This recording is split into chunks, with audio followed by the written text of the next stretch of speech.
L'édifice a entamé une première restauration il y a une dizaine d'années, déjà 12 ans, avec l'architecte en chef des monuments historiques, M. Manchulescu. Alors c'est un travail très complet puisque il y a beaucoup de corps de métier qui sont intervenus.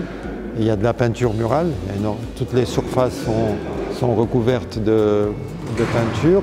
Il y a de la sculpture, beaucoup de mobilier.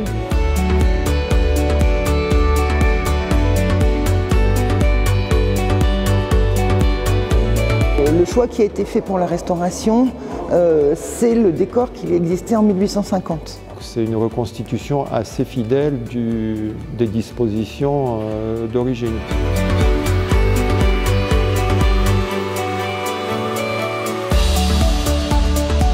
On s'est soucié de remettre en place aussi l'éclairage ancien avec de la lustrerie, des éléments qu'on a récupérés, restaurés et complétés. Pour le mobilier, alors on a très peu de mobilier ancien, on a surtout du mobilier 19e. On a donc le maître-autel et un autel latéral. On a aussi une statuaire, aussi bien en bois polychromé doré qu'en plâtre début 20e. En fait, ça évoque aussi des choses très anciennes. Il nous reste à repositionner la chaire d'origine. Donc là, on la positionne au sol et ensuite, dans un moment, on va la monter sur son pied, qui est là. Et ensuite, on va reconstruire tout ce qui nous manque, la partie entre la chaire et le pied et l'escalier, bien entendu, qu'on va réaliser en accord avec la chaire d'origine.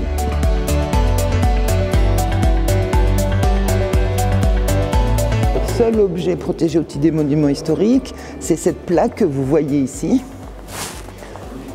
qui est une plaque en métal émaillé, en souvenir d'un soldat mort pour la France, avec une petite énigme qui persiste, c'est que la plaque mentionne la date de 1931 et aujourd'hui on ne sait pas encore si c'est la date du décès de la personne suite par exemple à avoir reçu des gaz dans les tranchées ou s'il s'agit de la date où on a retrouvé cette personne. Enfin, toutes les hypothèses sont ouvertes, on ne connaît pas la réponse, mais elle présente un intérêt aussi bien patrimonial qu'artistique dans sa représentation.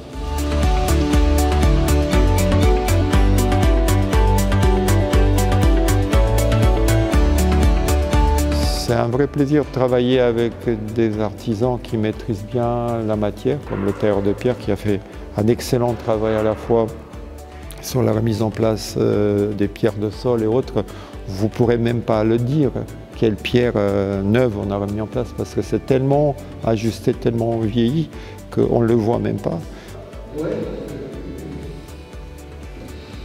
Cette église Saint-Gall de Rovfiac n'est pas qu'un monument du passé, c'est un monument qui vit à travers les restaurations d'aujourd'hui, à travers tous les corps de métier, à travers tous ceux et toutes celles qui ont travaillé et qui vont redonner le lustre à cette église que bon nombre, certes de paroissiens, pourront venir contempler, pourront venir célébrer la liturgie, mais aussi des touristes, des personnes qui passeront dans ce beau village de Rovfiac voir un petit peu toute la dynamique et la beauté de l'édifice.